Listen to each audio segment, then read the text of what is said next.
Financiar um imóvel vale a pena? Os juros? Qual é a melhor modalidade? Então acompanhe um bate-papo que eu tive com a Claudete, que ela vai esclarecer as suas dúvidas.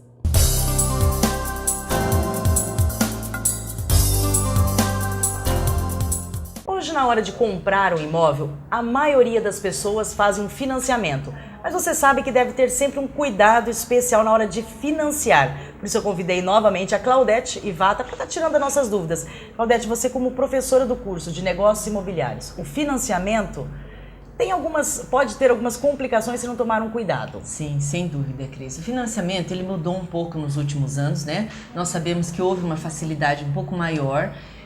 Primeiro da Caixa Econômica, dos órgãos federais, agora o Banco do Brasil entrou também, e as instituições privadas também estão apostando no financiamento. Então antes tinha alguns problemas, a correção das parcelas era muito alta e hoje não. Existe o programa Minha Casa Minha Vida, que aqui em Maringá o limite mínimo é de R$145 mil, o que é um pouco difícil encontrar, Cris, porque a nossa cidade é muito pujante, muito próspera e os imóveis eles são bem valorizados, então fica um pouco difícil de se encaixar nesse plano Minha Casa Minha Vida. É possível, sim, tá? Existem ainda imóveis.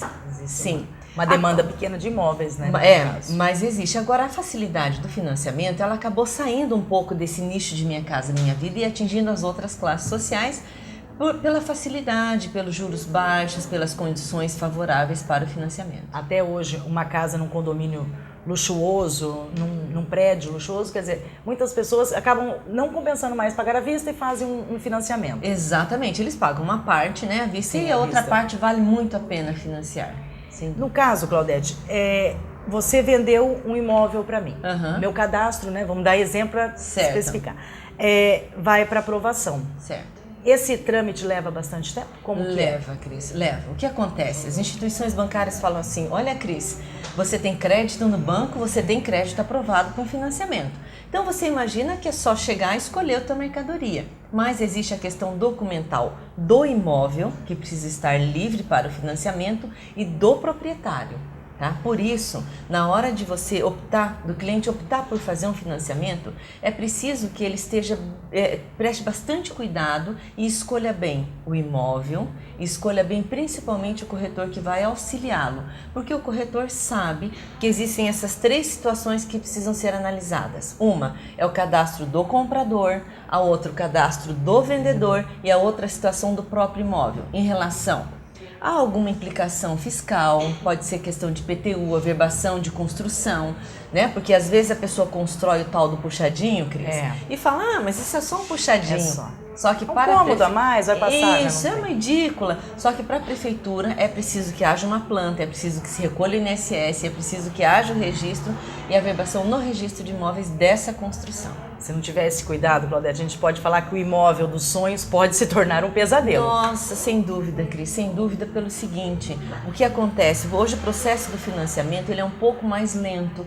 então é possível que demore de 2 a 3 meses para liberar o valor depois da análise dessas três partes, que é o comprador, vendedor e imóvel. No caso, para você segurar esse imóvel, você como imobiliária falando, eu vou dar uma entrada. Isso. Então eu corro o risco até de perder essa entrada. Sem dúvida, Cris. Por isso porque o contrato... é tão demorado, é tão moroso. O que pode acontecer? Por exemplo, Cris, você compra um imóvel e a gente faz o contrato através de um financiamento. Está dizendo que a Cris vai pagar uma entrada e o restante vai ser através de um financiamento. Pode ser que no final desse prazo, seu cadastro não seja aprovado e eu fiquei esperando, eu como vendedora. Pode acontecer o contrário, tá? De estar tudo certo da sua parte e ter algum problema com a minha documentação pessoal como proprietária ou o próprio imóvel está com algum impedimento. Então é preciso que se tome muito cuidado, tá? É preciso que o corretor seja cobrado disso, que ele seja responsabilizado também para colocar à venda um produto passível de ser financiado. E tem que ter uma idoneidade muito grande do corretor. Sim. Isso no caso hoje, você como professora deste curso, está especializando, os corretores estão mais espertos, que eles têm que estarem aptos para o mercado, mas com muita honestidade, né? Sem dúvida. Porque antes, até eu conversei com você um pouquinho, antes de começarmos a entrevista, caiu no descrédito há um tempo atrás, né? Vamos falar assim, picaretas mesmo, que entraram no meio, então isso atrapalhou muito, né? Então... Sem dúvida. Nossa profissão, infelizmente, teve um estigma. O ano passado, Cris, nós comemoramos 50 anos da legalização da nossa profissão. Então, se você for pensar bem, é pouco tempo.